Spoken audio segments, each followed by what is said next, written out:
नमस्कार दोस्तों, मैं स्थित राठौर अपने YouTube चैनल मैथ्स बाय स्थित सर पर आप सभी प्यारे दोस्तों का बहुत बहुत स्वागत करता हूं।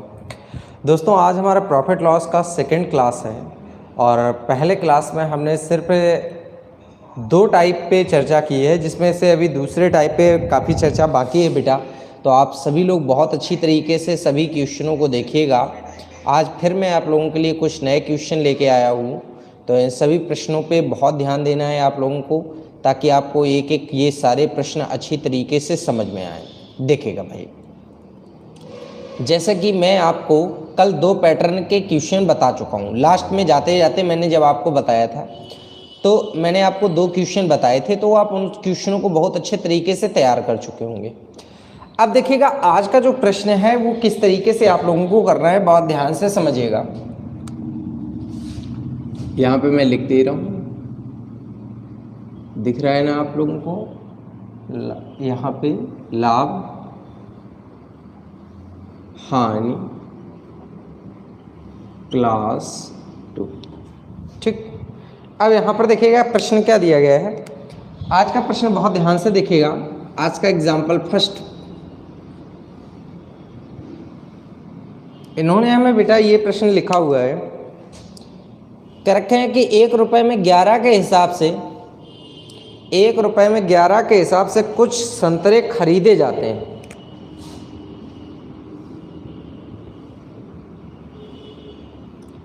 एक रुपये में 11 के हिसाब से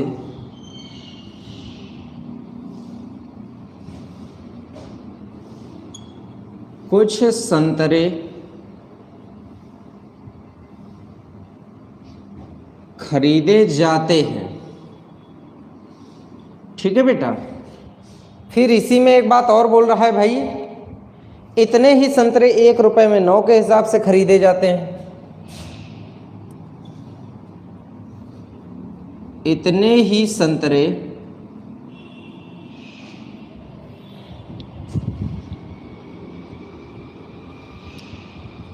1 रुपये में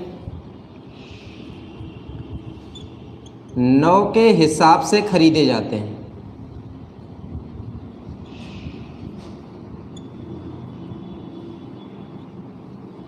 खरीदे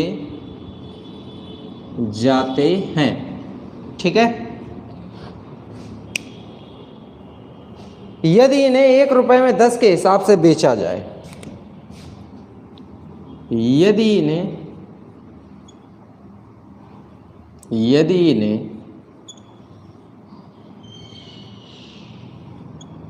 1 रुपये में 10 के हिसाब से बेचा जाए,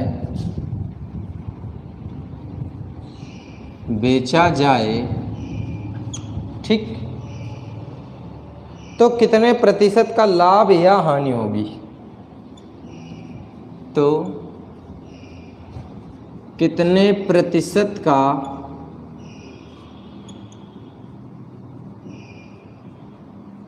लाभ या हानि होगी।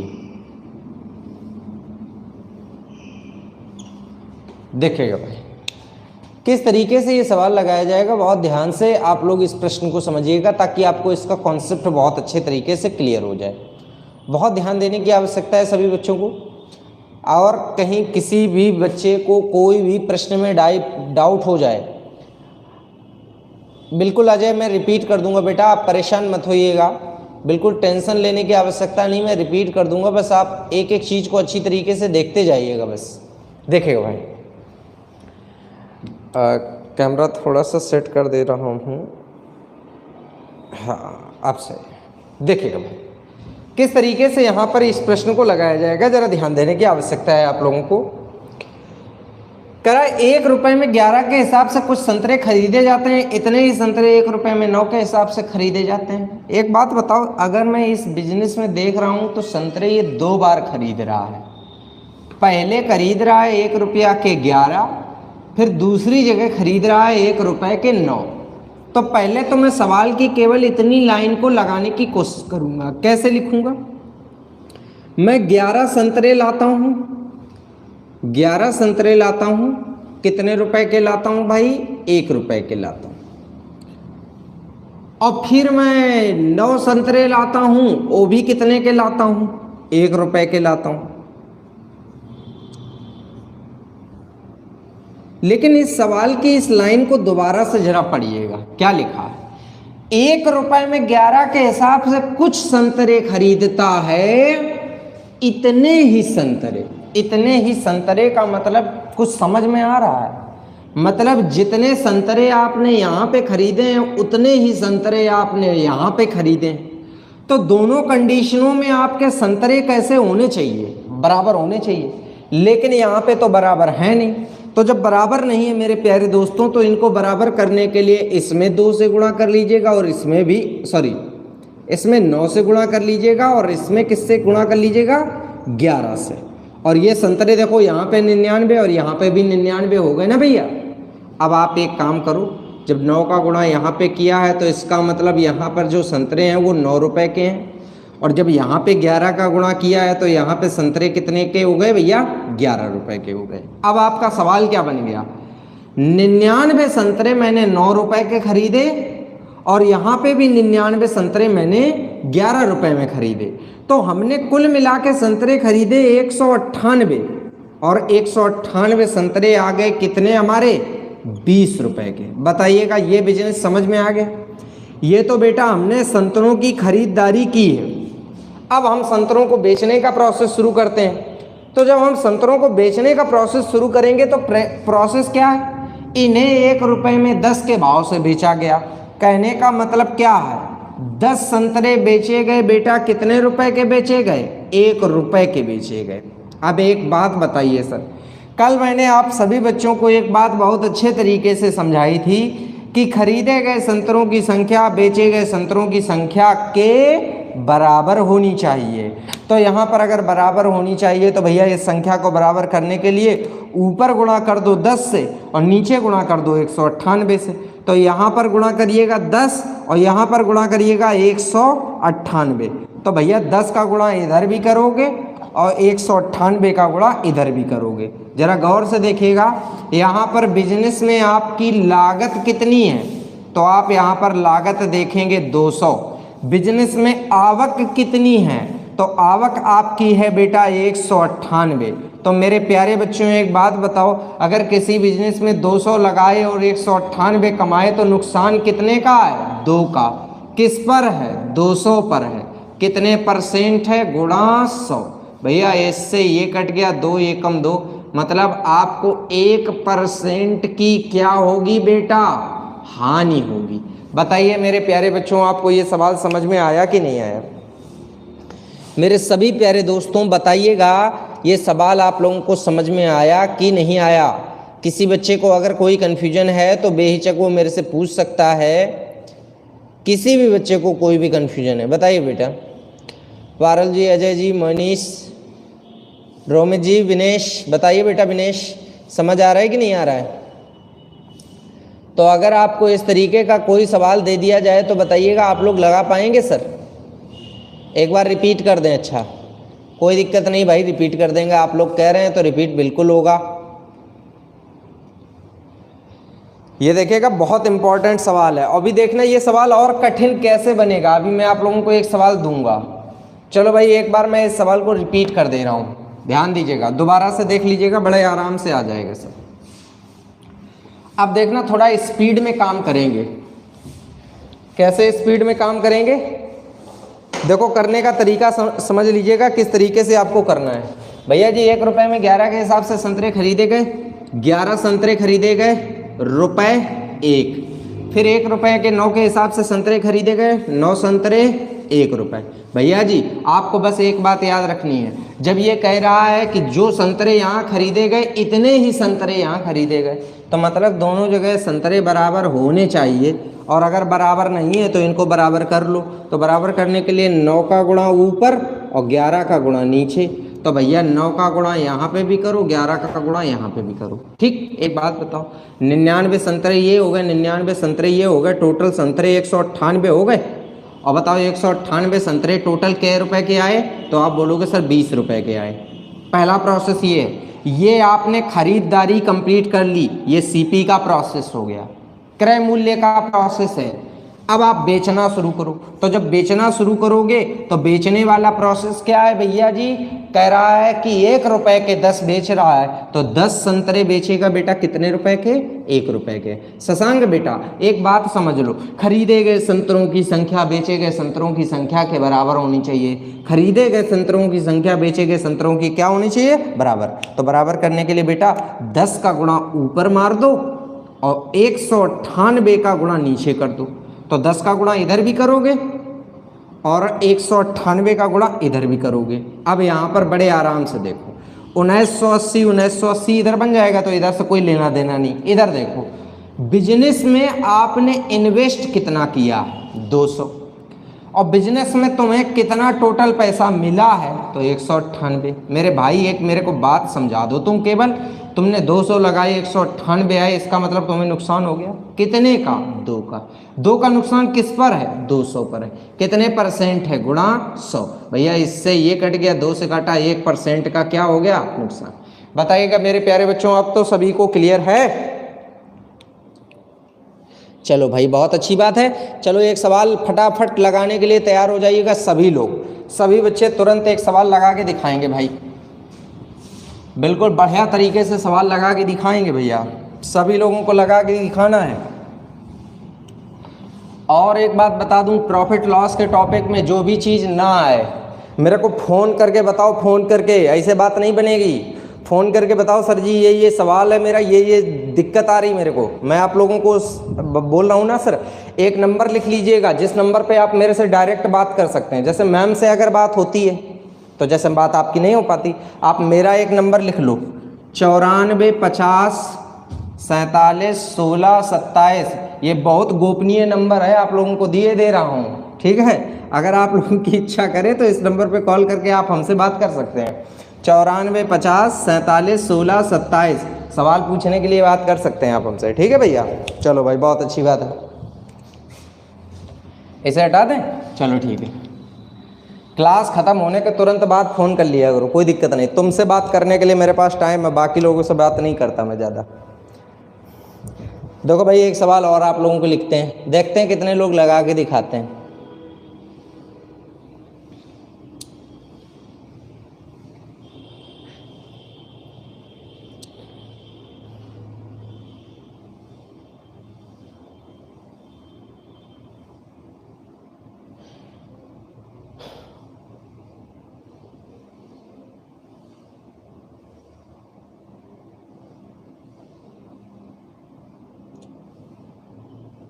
हाँ देखेगा भाई क्या सवाल दे रखा है, कर रखा है कि एक व्यक्ति 1 रुपए में 25 टॉफी के हिसाब से कुछ टॉफी खरीदता है।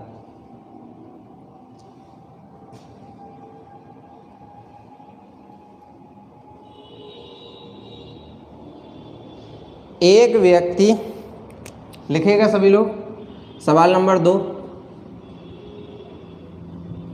एक व्यक्ति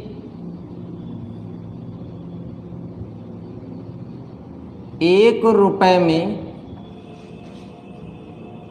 25 टॉफी के हिसाब से 25 टॉफी के हिसाब से कुछ टॉफियां खरीदता है, ठीक। और क्या लिखा है भाई, इतनी ही टॉफी वह 1 रुपए में 20 के हिसाब से भी खरीदता है। इतनी ही टॉफी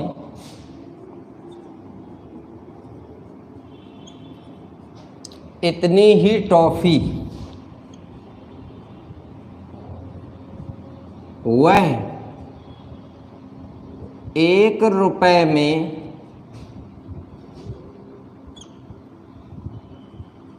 20 के हिसाब से भी खरीदता है, ठीक। और क्या कह रखा है, इन दोनों को मिलाकर वह 2 रुपये में 45 टॉफी के भाव से बेचता है। इन दोनों को मिलाकर,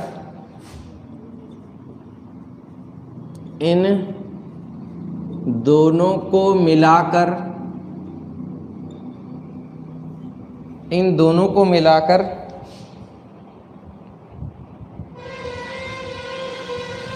वह 2 रुपये में 45 टॉफी के भाव से बेचता है। मिलाकर वह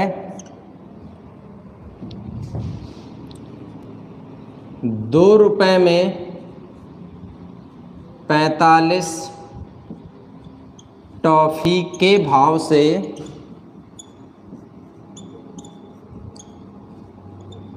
बेचता है। ठीक,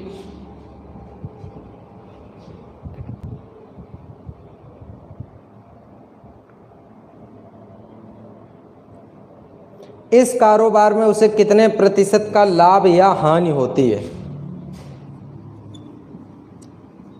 इस कारोबार में उसे कितने प्रतिशत का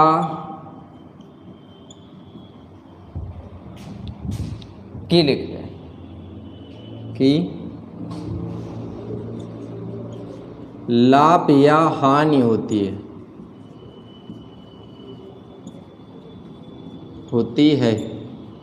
चलो भाई फटाफट इस सवाल को लगाने का प्रयास करो आप लोग।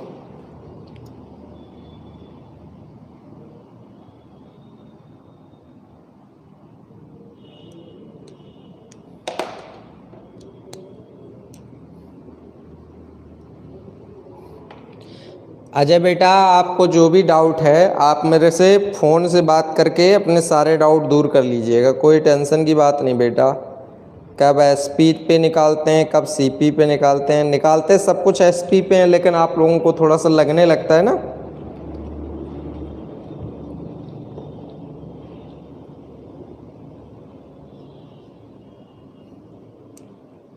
मनीष बेटा, आप जरा आंसर अपना चेक करिएगा बेटा।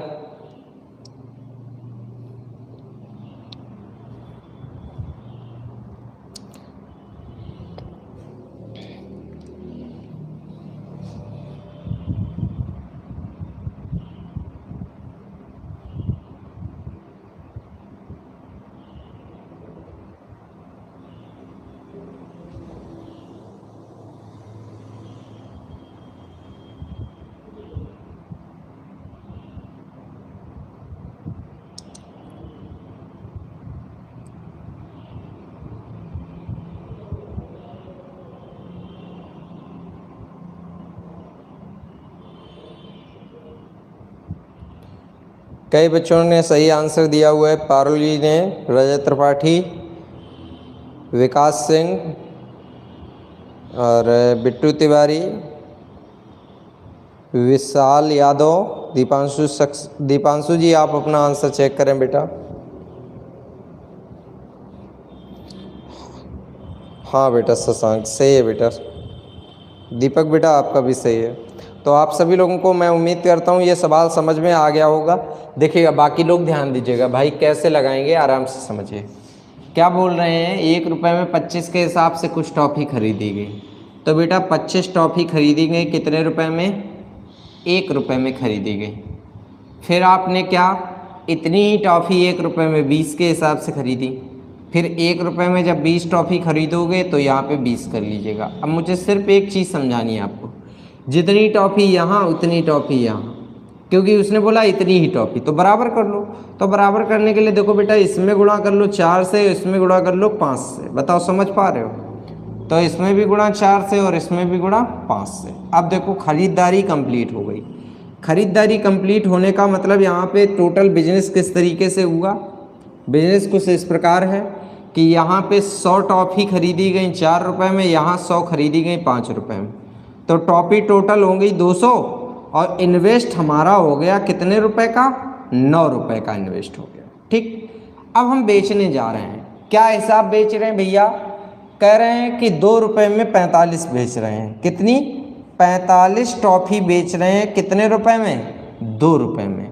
मेरे प्यारे बच्चों एक बात समझिएगा, या तो आप क्या करिए 45 और 200 का गुणा कर लीजिएगा क्रॉस करके, और ना इच्छा करे तो आप एक काम करो, इसमें गुणा कर लीजिएगा। अगर देखेंगे यहाँ पे गुणा करेंगे तो 9 से गुणा कर लीजिएगा, और यहाँ पर अगर गुणा करेंगे तो यहाँ पर आप गुणा करेंगे भैया 40 से गुणा करेंगे। तो यहाँ पर जब गुणा करेंगे तो यहाँ पे भी 9 से, और यहाँ पर गुणा करेंगे तो 40 से। अब आप देखिएगा ए बी बेटा 1800 है और ए बी 1800 है, तो देखो यहाँ पे इन्वेस्ट कितना हुआ 81 का, और यहाँ पे इनकम कितनी हुई 80 की। एक बात बताओ, इस बिजनेस में आपने लगाए कितने हैं 81, और इस बिजनेस में आए कितने हैं 80। तो ये बताओ नुकसान हो रहा है कितने का, 1 का नुकसान, कितने पर 81 पर, गुणा 100। बेटा 100/81% आंसर दे सकते हो, या आप चाहो तो इसी में भाग दोगे तो भाग केवल एक बार जाएगा, 1 सही 19/81%। ये दोनों ही उत्तर आपके क्या हैं भैया, सही है। तो मैं उम्मीद करता हूँ कि अब आपसे इस प्रकार के सवालों में कभी कोई गलती नहीं होगी। आप सभी लोग बहुत अच्छी तरीके से ये सवाल एग्ज़ाम में लगा पाओगे। भाई ये सवाल तैयार कर लीजिएगा, ये एग्ज़ाम के बहुत इंपॉर्टेंट सवाल हैं, ठीक है। धीरे धीरे करके मैंने आपसे कहा कि मैं लेवल को इम्प्रूव करूँगा, आपको जल्दबाजी नहीं दिखानी। अब मैं एक सवाल आपको लिखने वाला हूं जो आपके मेंस की परीक्षा में पूछा गया है, तो सभी लोग बहुत ध्यान से समझिएगा कि कितना अच्छा प्रश्न है और मेंस की परीक्षा में पूछा गया। इसी कॉन्सेप्ट का प्रश्न है, सभी लोग ध्यान दीजिएगा भाई। वैसे मैंने कल एक सवाल आपको इस तरीके का पढ़ाया था, लेकिन अगर आप भूल गए होंगे तो मैं याद दिला दूंगा। फिलहाल आप लोग सवाल को लिखिएगा और अच्छी तरीके से आंसर देने की कोशिश करिएगा, सिर्फ कोशिश करनी है। देखो भाई कैसे लगेगा। हाँ भैया जी क्या बोल रहे हैं अरुण जी? अरुण बेटा देखो मेरे प्यारे दोस्त, एक बात मैं आपको बता रहा हूँ अरुण, जैसे कुछ सवाल ऐसे होते हैं जो भैया एग्जाम में बहुत स्पेशल सवाल होते हैं। अच्छा, जो ये मैं तरीका आपको बता रहा हूँ, ये सवाल में मैं ट्रिकी मेथड ही बता रहा हूँ, ट्रिकी मेथड ही बता रहा हूँ। अगर मैं दोस्त इसका प्रॉपर मेथड बताऊंगा तो प्रॉपर मेथड बहुत बड़ा बन जाएगा सर। ये एक बहुत ही नॉर्मल ट्रिक है। ट्रिक इसमें क्या है, केवल एक ट्रिक है कि आपको हमेशा जो नंबर आप कोई वस्तु है, जो भी वस्तुएं खरीद रहे हो उनकी संख्या आपको 2 बार केवल बराबर करनी है। खरीदते समय 2 बार बराबर करनी है और फिर बेचते समय भी उनको बराबर करना है। तो बस इतना याद रखना है कि आपको यहाँ पर संख्याओं को बराबर करना है। बाकी कोई इस सवाल में अगर कोई कहे कि बहुत कैलकुलेशन है, तो कैलकुलेशन नहीं है सर, समझ रहे हैं ना बेटा?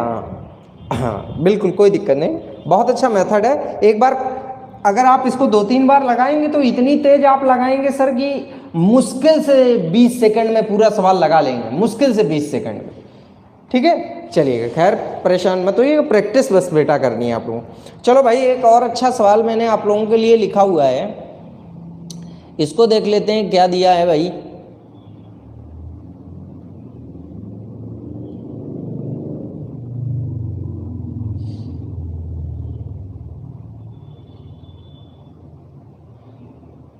चलो भाई देखो क्या है।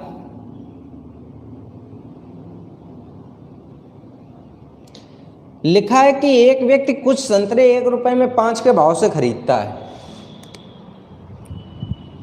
ध्यान दीजिएगा सर, सवाल नंबर 3। एक व्यक्ति कुछ संतरे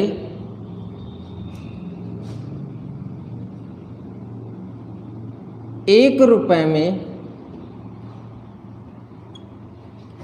5 के भाव से खरीदता है, ठीक। ₹1 में 5 के भाव से खरीदता है, वह उतने ही संतरे ₹1 में 4 के भाव से खरीदता है। वह उतने ही संतरे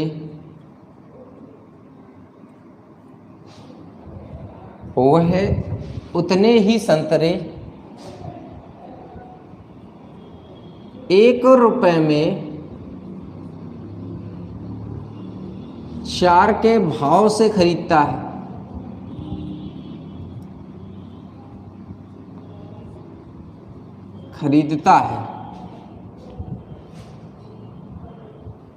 वह दोनों प्रकार के संतरों को मिला देता है, वह दोनों प्रकार के संतरे को मिला देता है,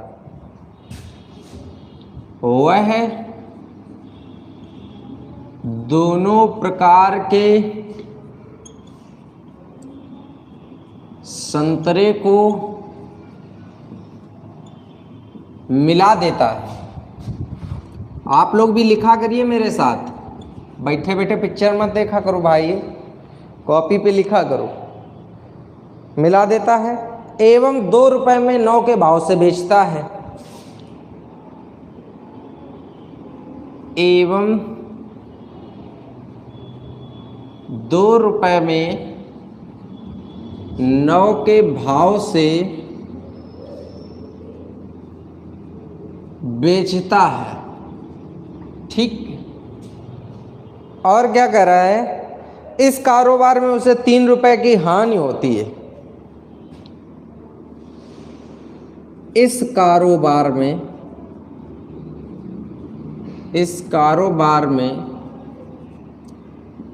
उसे 3 रुपए की हानि होती है।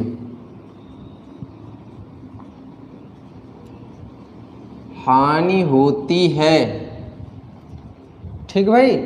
कितने की हानि होती है भाई? 3 रुपए की हानि होती है। उसने कुल मिलाकर कितने संतरे खरीदे? उसने कुल मिलाकर कितने संतरे खरीदे? भैया यहाँ पे चाहे ये पूछे कुल मिला के कितने संतरे खरीदे, चाहे कुल मिला के कितने संतरे बेचे, दोनों का आंसर बिल्कुल सेम रहेगा। क्यों रहेगा? क्योंकि जितने संतरे खरीदेगा उतने ही तो बेचेगा। खरीदने के बाद ज़्यादा और कम नहीं बेचेगा सर, जितने खरीदेगा उतने ही बेचेगा।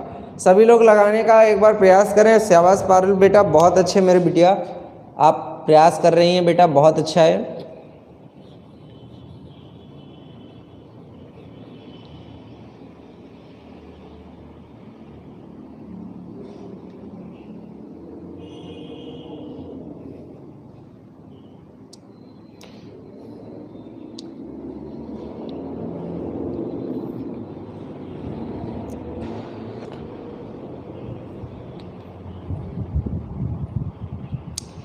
कई बच्चे लगाने का प्रयास कर रहे हैं भाई, बहुत अच्छी बात है।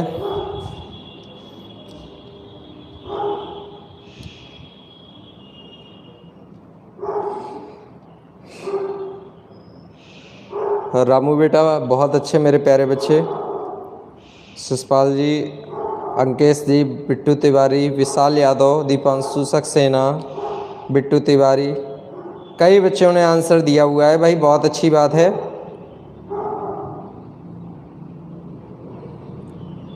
पल्लवी जी समझ आ रहा है बेटा? मोनीश कुमार आपको क्लियर है? चलिए भाई, बहुत अच्छी बात है।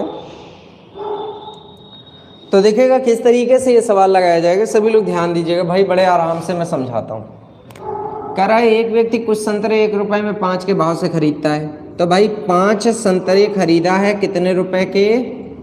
1 रुपए के खरीदा। फिर उतने ही संतरे 1 रुपए में 4 खरीदता है, तो 4 संतरे खरीदता है, कितने रुपए के? 1 रुपए के। हम क्या कहते हैं, दोनों जगह संतरे कैसे होने चाहिए? बराबर, क्योंकि उसने लिखा है उतने ही संतरे। तो भैया जी यहाँ पर गुणा कर लो 4 से और यहाँ पे गुणा कर लो सर 5 से, कर लिया। अब इसके बाद यहाँ पे भी गुणा 4 से बनता है, यहाँ पे भी गुणा 5 से बनता है। ठीक, यहाँ पर देखो 20 संतरे ये हैं, 20 संतरे ये हैं, तो बताइएगा टोटल संतरे खरीदे कितने? 40। और भैया टोटल रुपए कितने हमारे खर्च हो गए? 9 रुपए खर्च हो गए। अब क्या कह रहा है? कह रहा है कि इन सभी संतरों को 2 रुपए में 9 के भाव से बेचता है। मतलब समझो, मतलब ये है कि 9 संतरे बेचता है, कितने रुपए के? 2 रुपए के। अब सिर्फ मुझे एक बात समझानी है आप लोगों को खरीदे गए संतरों की संख्या बेचे गए संतरों की संख्या के क्या होती है, बराबर।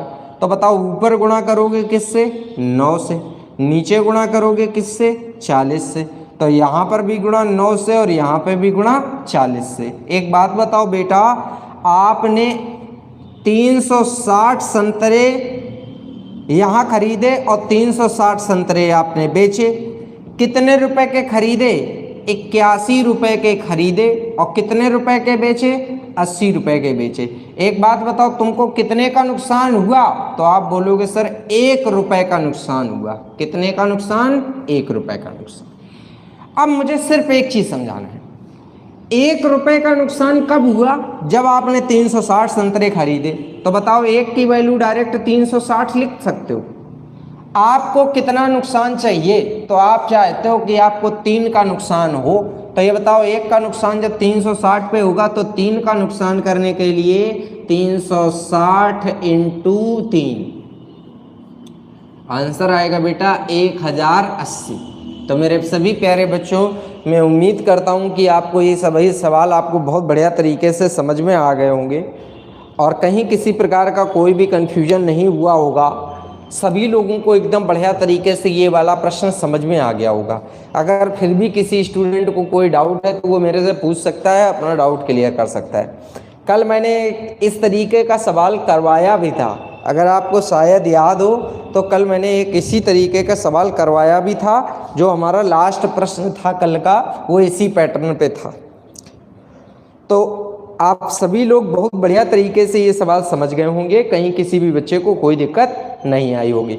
और जिन बच्चों ने इसके पहले की क्लास नहीं देखी वो ज़रूर देख लें, क्योंकि उसमें ये जो कॉन्सेप्ट मैं बता रहा हूँ ये पिछली क्लास में इसका बेसिक भी मैंने बताया था। ठीक है भैया, चलिए बहुत अच्छी बात है। अब हम लोग आगे बढ़ते हैं बेटा, देखते हैं अगला प्रश्न क्या पैटर्न का है। अब ध्यान दीजिएगा सब। देखो, अब आज हम टाइप नंबर 3 पे चर्चा करेंगे। ये टाइप नंबर 2 था, कल शुरू किया था, आज खत्म हो गया है। अब टाइप नंबर 3 के प्रश्न आप लोग देखिएगा और बहुत आराम से देखिएगा।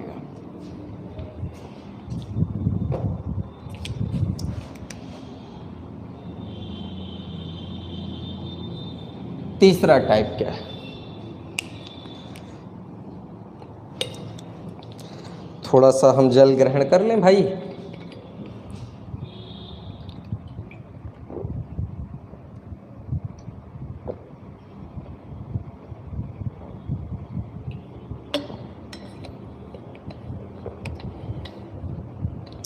इस समय कोचिंग का ऑफिस वगैरह खुल रहा है और जो बच्चे यहाँ पे कानपुर में हैं, अगर वो हमसे मिलना चाहें या अपनी कोई समस्या शेयर करना चाहें, सवाल प्रश्न कुछ पूछने चाहें, तो वो बेझिझक ऑफिस में आके हमसे मिल सकते हैं। बस ऑफिस आने से पहले एक बार हमें कॉल ज़रूर कर लीजिएगा, ताकि अगर मैं कहीं इधर उधर कहीं चाय वाय पीने चला जाऊं तो वापस भी आके आपसे तुरंत मिलूं।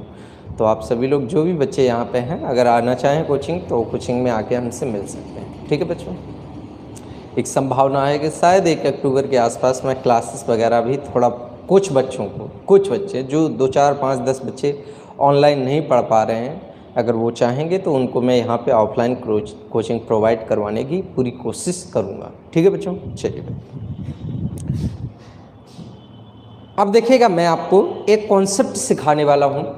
वैसे मैं जो ये कॉन्सेप्ट सिखा रहा हूँ, अगर मैं चाहूँ तो इस सवाल को डायरेक्ट मैं ट्रिक बेस पे भी आपको बता सकता हूँ, लेकिन ट्रिक बेस पे ना बता के मैं आपको सीधे बहुत ही एक लॉजिकल बेस पे चीज़ें समझाने की कोशिश करूँगा। बहुत आराम से आप लोग सभी लोग समझिएगा सर, बहुत आराम से समझिएगा। ठीक है, बहुत रिलैक्स होकर समझना, जल्दबाजी नहीं करनी है। देखो, समझाने के लिए ये चीज़ मैं आपको हाँ बिल्कुल बहुत ट्रिक नहीं बताऊंगा, बस लॉजिकल ट्रिक बताऊंगा, पहले समझाऊंगा चीज़ें। 2 प्रकार के मैं बिजनेस बता रहा हूँ, बड़े आराम से समझना।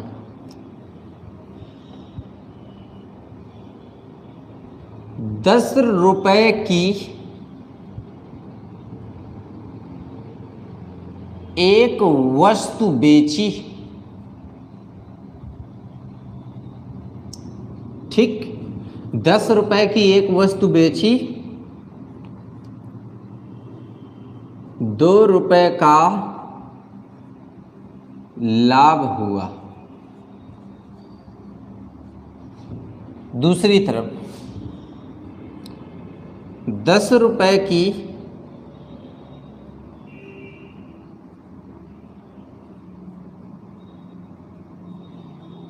एक वस्तु बेची,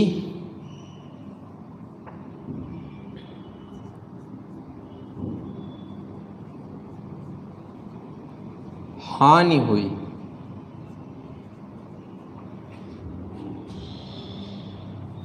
ये ए, ये बी। आराम से समझना, जितना पूछें उतना जवाब दीजिएगा, जितना पूछें उतना जवाब दीजिएगा। ए सवाल में लागत मुझे बताओ, लागत कितनी है? सभी लोग मुझे ये सवाल की लागत बताओ। ए सवाल में इस वस्तु की लागत सभी लोग कमेंट करके मुझे बताएंगे सर। सभी लोग आंसर दो भाई, जल्दी जल्दी। अभी बहुत कम बच्चों ने आंसर दिया, कुलदीप आंसर दो भाई। कितनी भाई लागत हुई? 8 लागत हुई। बहुत अच्छे, बहुत अच्छे मेरे प्यारे बच्चों। कैसे हुई लागत? अरे भाई, जब कोई चीज़ आप ₹10 में बेचे हो, ₹10 में कोई चीज़ आपने बेचे, और अगर आपको ₹2 का लाभ हुआ है तो इसका मतलब, इसका सीधा अर्थ हुआ कि भाई ₹10 के अंदर ₹2 आपने कमा लिए। तो भाई लागत जो बनेगी वो कितने रुपए बनेगी? ₹8 बनेगी। समझ पा रहे हो कि नहीं? दूसरी तरफ जरा गौर करो, ₹10 की एक वस्तु बेची, ₹2 की हानि हुई। बताओ सवाल बी की लागत कितनी है? बताइए सवाल बी की लागत कितनी है? सभी बच्चे मुझे बताएंगे सवाल बी की लागत कितनी है भाई?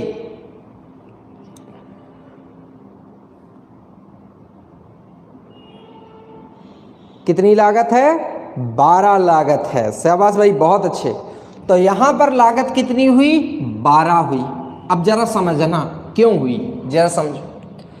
अरे भाई, आपको नुकसान होने का मतलब तो पता होगा कि वस्तु की मेन वैल्यू, मतलब उसकी मूल वैल्यू से कम पैसा मिले। एक बात बताओ, अगर कोई चीज़ आपने ₹10 की बेची है और आपको ₹2 का नुकसान हुआ है, तो उसका मतलब जो उसकी मूल वैल्यू होगी उससे ₹2 आपको क्या मिले? कम मिले। तो ये बताओ, जब ₹2 कम मिले हैं, इसका मतलब इस वस्तु की जो मेन लागत होगी वो कितनी होगी? ₹12 होगी। बहुत ध्यान से इसको देख लो, बहुत ध्यान से इसको देख लो, क्योंकि जो अब सवाल मैं बताने वाला हूँ वो बहुत इम्पॉर्टेंट है और एग्जाम में बहुत गलती होती है, इसलिए मैं समझा रहा हूँ। ₹10 की एक वस्तु बेची, मुझे ₹2 का लाभ हुआ। इसका मतलब ये ₹2 जो हैं वो ₹10 के अंदर शामिल है। इसका मतलब वस्तु की जो लागत है वो ₹8। ठीक, मतलब लागत से जब तुमने ₹2 ज़्यादा में बेचा तभी कोई चीज़ 10 में बिकी। अच्छा ये बताओ, ₹10 की एक चीज़ बेची और ₹2 का नुकसान हुआ, इसका सीधा अर्थ है कि जो लागत है उसमें ₹2 की कटौती हो गई है। तो जब ₹10 में बेचे हो तो ₹2 की कटौती हो चुकी है, तो लागत कितनी होगी? 12 होगी। बहुत अच्छे तरीके से ये सिद्धांत क्लियर है। अब सवाल लिखूंगा, देखिएगा सब। अगर मैं चाहता तो मैं डायरेक्ट आपको बोल देता, रटा देता कि रट लो भैया, लेकिन मैं रटाना नहीं चाहता। मैं आपको चाहता हूं कि आप ऐसा सीखो कि कोई आपसे अगर सवाल पूछे तो एक बार सवाल आप जब उसे बताओ तो एक बार उसे एहसास हो कि नहीं आपने अस्तित्व सर से मैथ पढ़ी है। जब आप उसे बताओ तो ऐसे ना बताओ कि हाँ ऐसा याद कर लो, उसे ये समझा सको कि ऐसा क्यों होता है। ठीक है भाई? देखो भाई कैसे करना है। 2 सवाल लिखूंगा, एग्जाम्पल नंबर 1 और एग्जाम्पल नंबर 2। ध्यान देना। 24 वस्तुओं को बेचने पर 4 वस्तुओं के विक्रय मूल्य के बराबर बराबर लाभ होता है। भैया जी 24 वस्तुओं को बेचने पर 4 वस्तुओं के विक्रय मूल्य के बराबर लाभ होता है। लाभ प्रतिशत ज्ञात करो। ठीक, दूसरा देखिएगा भाई, यहां पे दूसरा सवाल क्या है?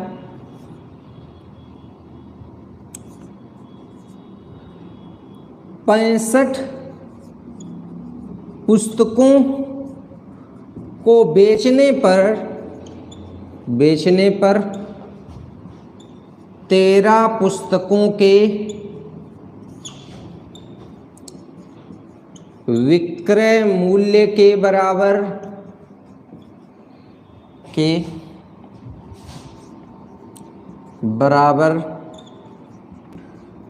हानि होती है।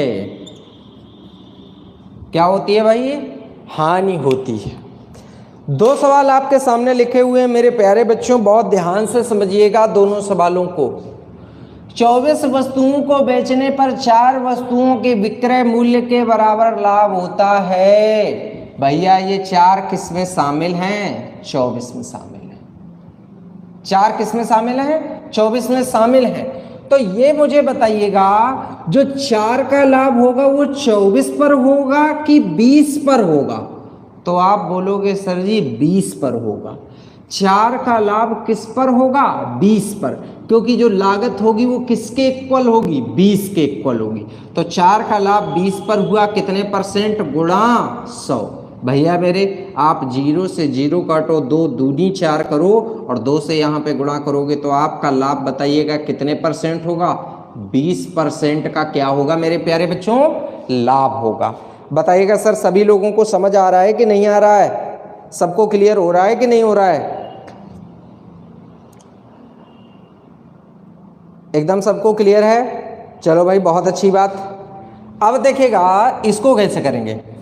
65 पुस्तकों को बेचने पर 13 पुस्तकों के विक्रय मूल्य के बराबर क्या होती है? हानि होती है। इसका मतलब 13 की हानि जरूर होती है, लेकिन भैया 65 पर नहीं होती है। इसको इसमें ऐड करिएगा, 13 छंग 78 पे होती है। तो 13 की हानि 78 पे होती है गुणा 100। सॉल्व करिए, 13 छंग 78, 2 से काटिए 3 बार, 2 से काटिएगा यहाँ पर कितना आएगा? 50 बार, भाग दीजिएगा, आंसर आएगा 16 सही 2/3% की क्या? हानि। तो बताइएगा ये दोनों प्रश्न किस तरीके से सॉल्व किए जाएंगे, आपको बताइएगा। कॉन्सेप्ट क्लियर हुआ कि नहीं हुआ? कोई विकास बेटा समझ नहीं आया भैया। भाई मेरे को एक बात बताओ, कहाँ पे गड़बड़ हो रहा है? मेरे को एक चीज़ समझाओ। मैंने पिछले सवाल में मैंने इसीलिए ये सवाल समझाने के पहले मैंने 2 एग्जाम्पल आपको बताए थे, तो वो 2 एग्जाम्पल आपने विकास जी समझे कि नहीं समझे? अगर 2 एग्जाम्पल आपने समझे हैं तो फिर सवाल में प्रॉब्लम नहीं आनी चाहिए भाई। एक बार मैं दोबारा से दोनों एग्जाम्पल क्लियर करवाता हूँ, फिर मैं आपको नए सवाल लिखता हूँ। ध्यान दीजिएगा सर, ध्यान दीजिएगा। 2 एग्जाम्पल मैं फिर से बताता हूँ। मैं समझता हूँ कि मुझे उम्मीद है कि आप लोगों को ये सवाल का कॉन्सेप्ट बढ़िया से क्लियर हो रहा होगा। बस थोड़ा सा बस ध्यान दीजिएगा सर।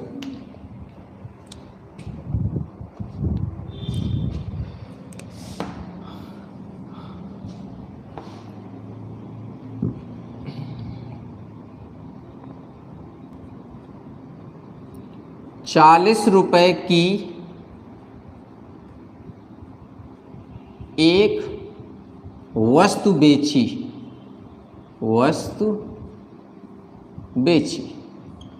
ठीक। मैं कह रहा हूं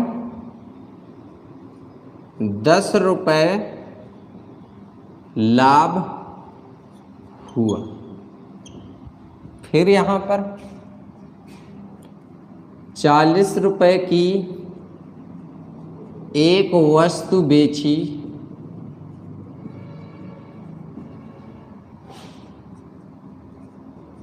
की हानि हुई। समझिए भाई, समझिए। बताइए मुझे इसमें भी लागत बताओ। अगर कोई आपसे लागत पूछे फर्स्ट में और सेकंड में अगर लागत विकास पूछेगा तो यहाँ पे लागत मुझे बताओ। आराम से सोचो। कोई चीज तुमने 40 की बेची है और तुम्हें 10 का मुनाफा हो चुका है। 40 रुपए की जब तुम कोई चीज बेचोगे और 10 रुपए का अगर तुमको मुनाफा हुआ है तो इसका मतलब सीधा अर्थ है कि लागत आपकी 30 रुपए होगी, तभी तो भाई 10 का मुनाफा होगा। भाई जब 30 वाली चीज तुम 40 में बेचोगे तभी ना तुमको 10 का लाभ होगा। क्लियर है? यहाँ पे देखो, एक चीज 40 रुपए में बेची और आपको 10 रुपए की हानि हुई, इसका मतलब इस वस्तु की बेटा लागत कितनी मानोगे? 50। एक बात बताओ, जब कोई चीज़ 50 की है और 40 में बेच रहे हो तभी तो 10 का नुकसान होगा ना। बात समझ पा रहे हो? अरे भाई यही बात तो मैं आपको पीछे के सवाल में समझाने की कोशिश कर रहा था। चलो भाई फटाक से 2 एग्जाम्पल आप लोग लगा के दिखाइएगा। विकास, मेरी बात समझ आ रही है कि नहीं आ रही है? बढ़िया तरीके से। चलो भाई, अगर समझ आ रही है तो सवाल भी लगा लोगे। आपको लागत निकालनी होगी, मेन प्रॉब्लम लागत में है। अगर लागत निकाल लिए तो सवाल लग गया। एग्जाम्पल नंबर 4, एग्जाम्पल नंबर 5 देखिएगा सभी लोग। मैंने यहां पर कहा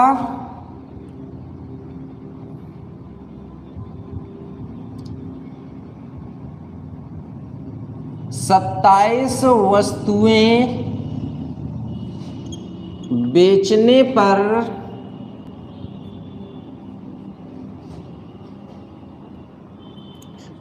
9 वस्तुओं के विक्रय मूल्य के बराबर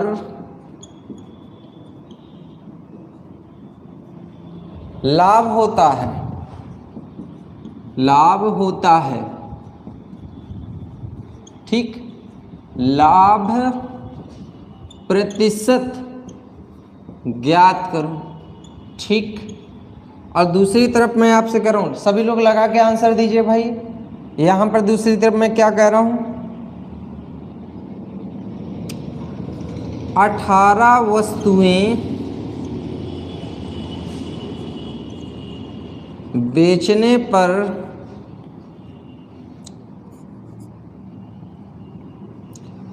18 वस्तुएं बेचने पर 4 वस्तुओं के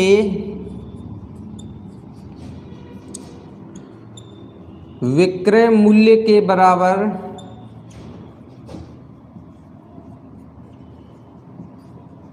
हानि होती है। हानि होती है। प्रश्न क्या है? हानि प्रतिशत। अब मुझे सिर्फ एक चीज समझानी है, जो चीज मैंने पिछले सवाल में आपको बताई थी। विकास, बहुत ध्यान से समझिएगा भाई। मैंने आपको क्या पिछले सवाल में समझाया था कि भाई जब तुमने 27 वस्तुएं बेचे हो और 9 वस्तुओं के विक्रय मूल्य के बराबर तुमको क्या हो रहा है भाई? लाभ हो रहा है। तो बताइएगा जो 9 का लाभ है भाई वो 27 पे नहीं, वो 9 का लाभ किस पर है बेटा? 18 पे, क्योंकि आपका जो क्रय मूल्य है वो कितना है? 18। क्रय मूल्य जो होगा भाई 9 का लाभ हो रहा है और 27 तुमने बेचा है, तो इसका मतलब जो लाभ हुआ है वो लाभ तो वास्तविकता में 18 पे होगा। लागत कितनी होगी? लागत बेटा आपकी कितनी होगी? 18 होगी। बात समझ पा रहे हो कि नहीं समझ पा रहे हो? तो 9 का लाभ 18 पर होगा, गुणा 100 करिएगा। 9 दूनी 18, 2 से काटेंगे, लाभ आया बेटा कितने परसेंट? 50%। इधर देखिएगा, 18 वस्तुएं बेचने पर 4 वस्तुओं के विक्रय मूल्य के बराबर क्या होती है? हानि। तो भैया जी 18 वस्तुएं बेचे हो, 4 का नुकसान हुआ है, तो बताओ लागत जो होगी वो कितना होगी? 22 होगी। तो जो 4 का नुकसान है वो किस पर है? 22 पर है, गुणा 100 करिएगा। 2 दूनी 4, 2 से काटो 11, भाग दीजिएगा, आएगा आपका कितना? 1/11। 9 सही होता है, तो 18 सही 2/11% की क्या होगी? हानि होगी। तो मैं उम्मीद करता हूं कि आपको दोनों सवाल बहुत बढ़िया तरीके से समझ में आ गए होंगे। कहीं किसी प्रकार का किसी भी बच्चे को कोई भी कन्फ्यूजन नहीं हुआ होगा। तो अगर कभी आपके सामने ये सवाल आ जाते हैं तो कब कैसे सवाल लगाना है ये चीज़ आपको समझ आ रही है भैया। बहुत आराम से घर पे रिपीट करना, और चाहे जो नहीं मान लेते हैं, जो मान लो बिल्कुल मोटी बुद्धि के लोग हैं, बिल्कुल मोटी बुद्धि का मतलब ऐसा नहीं कि तुम गधे हो, ऐसा कुछ नहीं है।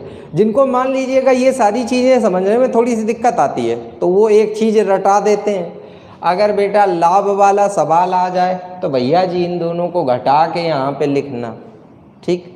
और अगर हानि वाला सवाल आ जाए तो भैया इन दोनों को जोड़ कर यहाँ पर लिखना। समझ गए? तो कैसे आपको लगाना है सभी लोगों को समझ में आ रहा है भाई, कोई दिक्कत तो नहीं है। चलो मेरे प्यारे बच्चों, बहुत अच्छी बात। तो मैं उम्मीद करता हूँ आप सभी लोगों को बढ़िया तरीके से समझ में आ गया होगा, कहीं किसी प्रकार की कोई समस्या नहीं आ रही होगी। और कोई आपको अपनी प्रॉब्लम बतानी हो तो बताओ, शेयर करो भाई प्रॉब्लम। किसी बच्चे को कोई अपनी प्रॉब्लम शेयर करनी हो। विकास बताओ समझ आ रहा है कि नहीं आ रहा है? कुलदीप बेटा, कुलदीप यादव, कुलदीप राजपूत, आप सभी लोग बताएं बेटा समझ आ रहा है कि नहीं आ रहा है भाई। पढ़ने में मज़ा आना चाहिए।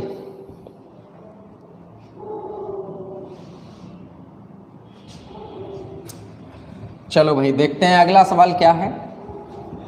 अब देखो दो सवाल इसी के पैटर्न पे पूछता है। इसी पैटर्न पे क्या पूछता है? कन्फ्यूजन वाले दो सवाल पूछता है।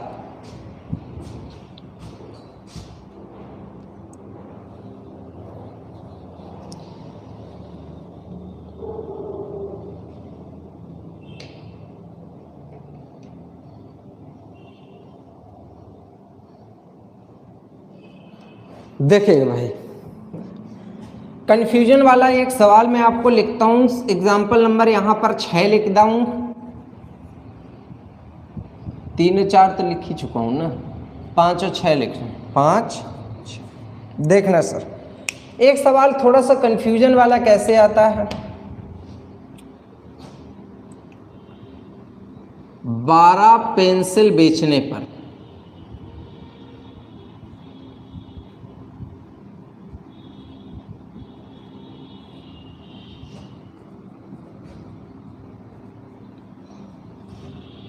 चार पेंसिल के क्रय मूल्य, आप गौर करना भैया, के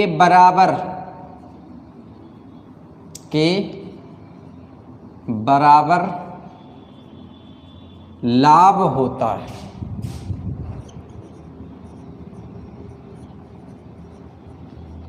तो लाभ प्रतिशत, देखो भाई इस बार यहां पे विक्रय की जगह मैंने क्रय कर दिया, ध्यान देना। ऐसे ही यहां पे मैंने कह रखा है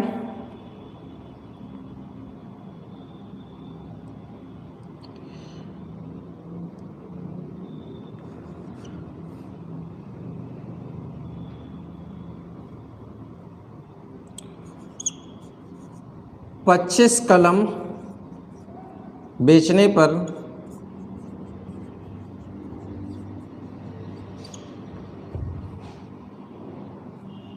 5 कलम के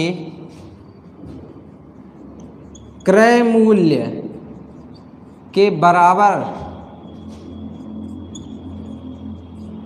हानि होती है। हानि होती है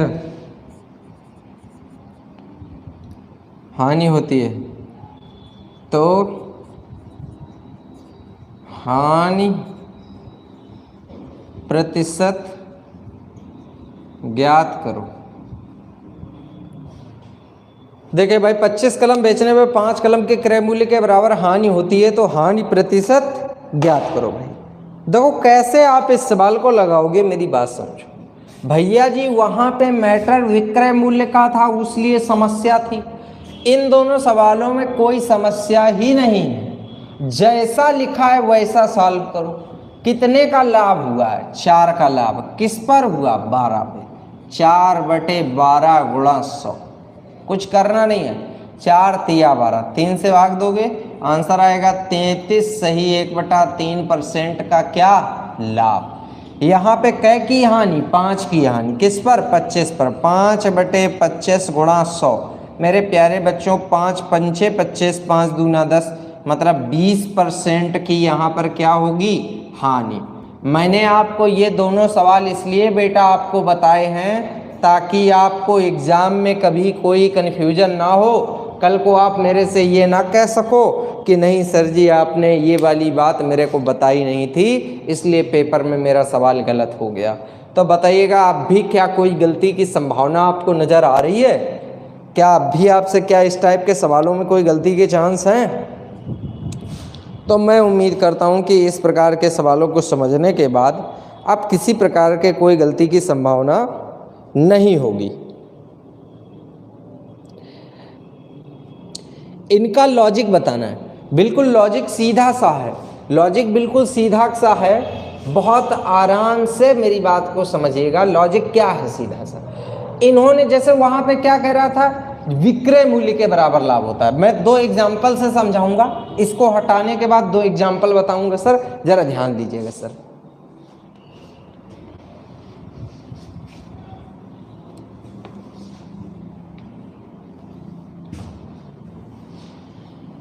बात यहां पर कर रहा है कि क्रय मूल्य पे बात कर रहा है। क्या बात कर रहा है? क्रय मूल्य पे बात कर रहा है। देखो पिछले सवाल में विक्रय मूल्य पे बात कर रहा था और इस सवाल में किस पे बात कर रहा है बेटा? क्रय मूल्य पे बात कर रहा है। तो इसका लॉजिक अगर हम बात भी करें सर, शिषपाल मैं बता रहा हूं आपको, चीजें समझिएगा बेटा। देखो इसका लॉजिक बहुत बिल्कुल सीधा और सिंपल सा है। कैसे? जब विक्रय मूल्य की बात करता है, जैसा मैंने कहा कि कोई चीज मैंने 40 रुपए की बेची और मुझे 10 रुपए का लाभ हुआ, तो मेरी बात को समझिएगा सर।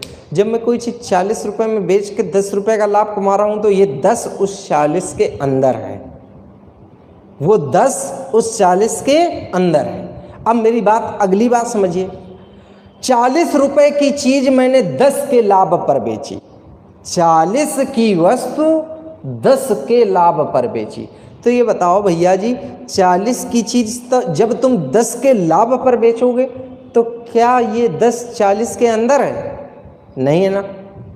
आपको डायरेक्ट देखना होगा, तब जो 10 का लाभ होगा वो डायरेक्ट किस पर होगा विकास? 40 पर होगा। जैसे मैं कहूँ 40 की चीज मैंने 10 की हानि पर बेची, तो 40 पे कोई प्रभाव नहीं पड़ा, 10 का नुकसान अलग मैटर है सर, 40 अपने आप में सेफ जोन में है। तो आप इन दोनों ही बातों को बहुत अच्छी तरीके से, मैं एग्जांपल यहाँ पर लिख देता हूँ। यहाँ पर जैसे मैं कहूँ 40 की वस्तु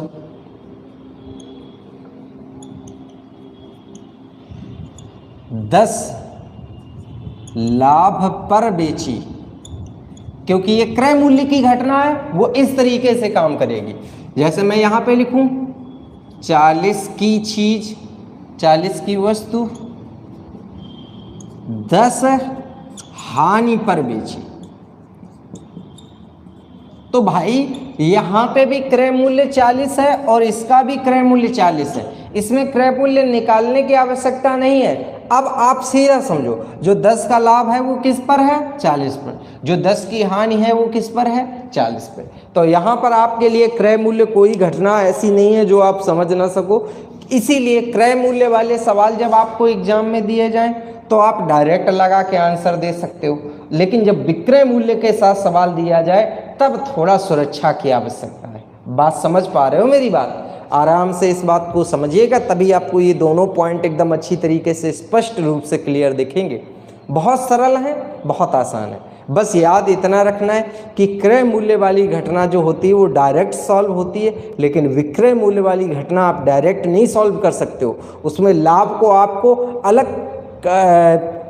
निकालना होगा और लागत को अलग निकालना होगा, तभी आप सवाल को सही तरीके से लगा पाओगे सर। ठीक है भैया? चलो भाई, बहुत अच्छी बात। मेरे प्यारे बच्चों, मैं उम्मीद कर रहा हूं कि आपको सारी बातें मेरी जो मैं आपको समझाने की कोशिश कर रहा हूं वो आपको अच्छी तरीके से समझ में आ रही होंगी। चलिए भाई, बहुत अच्छी बात। अब यहाँ पर मैं आपसे एक पॉइंट पे और चर्चा करता हूँ सर। एक पॉइंट और आप अच्छी तरीके से समझिएगा ताकि आपको हर एक पॉइंट बहुत आराम से और अच्छी तरीके से क्लियर होता जाए। शिषपाल कोई समस्या तो नहीं है, समझ आ रहा है सभी को?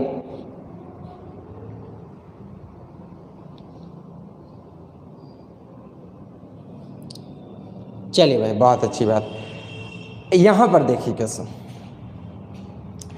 अब मैं आपको बहुत एक छोटे से नजरिए पे ले चलता हूं। बहुत छोटे छोटे प्रश्न हैं दो, बहुत आराम से इनको समझना सर, बहुत आराम से समझना, तब आपको मेरे दो प्रश्न बहुत अच्छे तरीके से समझ में आएंगे। सिर्फ दो प्रश्न मैं समझाऊंगा सर, बहुत आराम से समझना। यही क्रय मूल्य विक्रय मूल्य वाली घटना के दोनों प्रश्न हैं। पेपर में भैया बहुत जबरदस्त गलतियां होती हैं, इसलिए मैं आपसे कह रहा हूं कि बहुत आराम से समझना। और अगर कहीं कोई प्रॉब्लम आ जाए तो बिल्कुल हमें बताइएगा कि सर इसमें कंफ्यूजन आ रहा है। सर प्रश्न यहां पे पहला लिख रहा हूं, ध्यान देना। एक वस्तु को विक्रय मूल्य के 10% लाभ पर बेचा गया तो उसका वास्तविक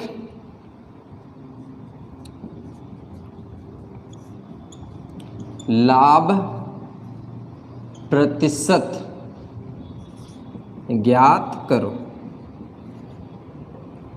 सवाल दूसरा बहुत इंपॉर्टेंट सवाल है, मैं पहले से बता रहा हूं, एग्जाम में बहुत गलती होती है इसमें। एक वस्तु को विक्रय मूल्य के 10% हानि पर बेचा गया, उसका शुद्ध हानि प्रतिशत ज्ञात करो। देखना भाई, आराम से समझना सर।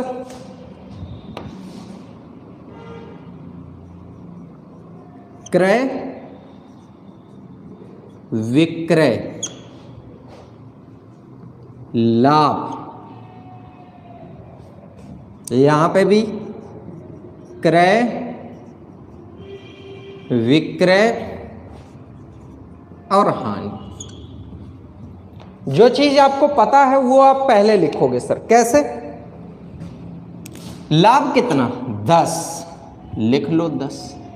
ठीक, 10 का लाभ है। जो लाभ है वो किस पर है? विक्रय पे। तो देखो, जिस पर लाभ हानि होती है उसको सीधे क्या मान लो? 100। क्या मान लो? 100। तो भैया जी देखो भैया, 10 का लाभ किस पर? 100 पर। लेकिन ये 100 रुपए में तो चीज आपने बेची है। अब आराम से मैं आपसे पूछता हूं कि आपने कोई चीज 100 रुपए में बेची और आपको 10 रुपए का मुनाफा हुआ। जब भैया कोई चीज तुमने 100 रुपया में बेची और तुमको 10 रुपए का लाभ हो गया, इसका मतलब ये हुआ कि इस वस्तु की लागत जो होगी वो कितनी होगी? 90 होगी कि नहीं होगी?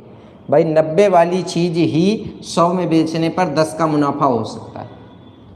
अब मुझे एक बात बताओ, ये जो वास्तविकता में 10 का मुनाफा है वो लागत पे होना चाहिए, तो 10 का मुनाफा किस पर है?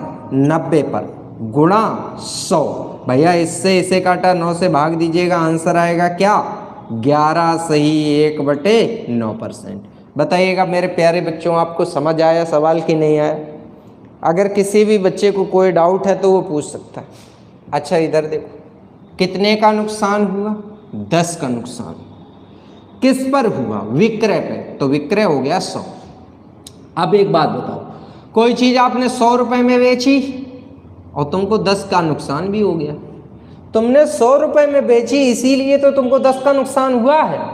100 रुपए में बेचने पर अगर तुम्हें 10 का नुकसान हो रहा है तो सीधी बात है कि वो चीज आपकी कितनी की होनी चाहिए? 110 की होनी चाहिए। भाई 110 वाली चीज जब तुम 100 में बेचोगे तभी ना 10 का नुकसान होगा। तो ये बताओ, जो 10 का नुकसान है वो रियलिटी में किस पे है? 110 पे है, गुणा 100 करिएगा, 0 से 0 काटो, आंसर आएगा 9 सही 1/11%। तो बताइएगा बेटा, आपको ये दोनों प्रकार के सवाल बिल्कुल बढ़िया तरीके से समझ में आ गए हैं कि नहीं? किसी भी बच्चे को कोई दिक्कत हो तो बता, पूछ सकता है, वो तुरंत पूछ सकता है। भैया विकास पूछो भाई। शाबाश, बहुत अच्छे मेरे प्यारे बच्चों, कई बच्चों ने बिल्कुल सही आंसर दिया हुआ है यहाँ पे, कई बच्चों ने बहुत सही आंसर दिया हुआ है। कुलदीप बेटा बिल्कुल सही है, पारुल जी बिल्कुल सही है, अमिता क्लियर है ना बेटा? पारुल समझ आ रहा है बिटिया? चलिए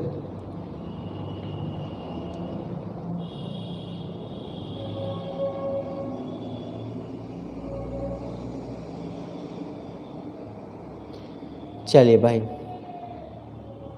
तो जब भी कभी इस तरीके के दोनों सवाल आए, अच्छा मैं 2 एग्जाम्पल आप लोगों से पूछ रहा हूँ, आप लोग मेरे को आंसर दोगे ना? चलो भाई फटाक से 2 सवाल में लिख रहा हूँ, आप लोग सवाल के आंसर दो सर। भैया जी सभी बच्चे तुरंत आंसर देंगे सर,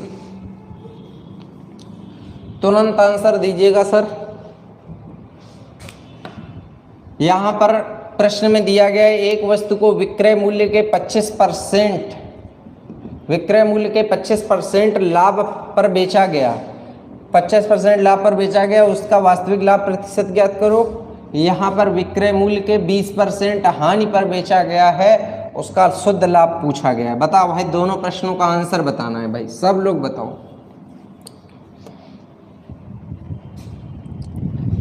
तुरंत आंसर निकाल के बताइएगा सर।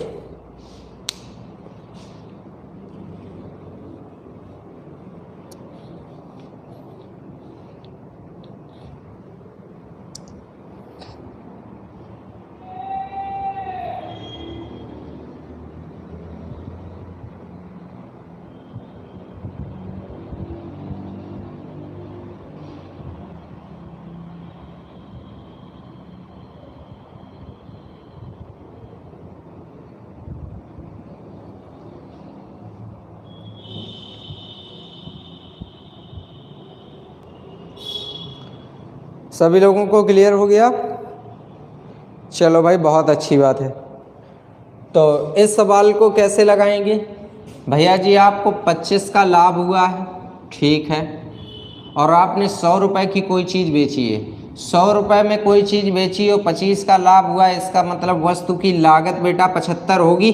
तो ये बताओ 25 का जो लाभ है वो किस पर है? 75 पे, गुणा 100, सॉल्व करिए, 25 दिया 75, आंसर आएगा बेटा कितना? 33 सही 1/3%। और यहाँ पर कैसे लगाएंगे भैया जी? आपको 20 रुपये की हानि हुई, 100 रुपये की कोई चीज़ बेची, इसका मतलब वस्तु 120 की होनी चाहिए, तभी तो 20 का नुकसान होगा। तो ये बताओ 20 का नुकसान जो है वो किस पर है? 120 पर, गुणा 100, सॉल्व करिए, 20 छक्का 120, आंसर से आएगा आपका कितना? 16 सही 2/3%। यहाँ पर ये आपकी क्या हो गई? हानि हो गई, ये आपका क्या हो गया? लाभ हो गया। तो बताइएगा जो ये सवाल हैं आपको बढ़िया तरीके से समझ में आ गए? बहुत अच्छे तरीके से आज की पूरी क्लास को तैयार कर लीजिएगा, बहुत अच्छे अच्छे सवाल आप लोगों को बताए गए और मैं उम्मीद करता हूं कि आप लोगों को बहुत मज़ा आ रहा होगा पढ़ाई करने में। और अगर किसी प्रकार की कोई कंप्लेन है पढ़ाई से जुड़ी हुई तो मैंने अभी अभी आप लोगों को अपना नंबर बताया, आप लोग हमारे नंबर 945016 अच्छा 471627 9450471627 इस पर कॉल कर सकते हैं। तो मैं उम्मीद करता हूँ सभी बच्चों को एकदम बढ़िया तरीके से चीज़ें समझ में आ रही होंगी और आज की क्लास को यहीं पे ख़त्म करते हैं। और कोई भी प्रॉब्लम हो तो बेहिचक आप मुझे बता सकते हैं। क्लास आप लोगों को समझ में आ रही होगी। मेरा बहुत बहुत प्यार, बहुत बहुत आशीर्वाद आप सभी बच्चों के लिए है। आप सभी लोग खुश रहिएगा, मस्त रहिएगा और हमेशा तरक्की करते रहिएगा। धन्यवाद दोस्तों।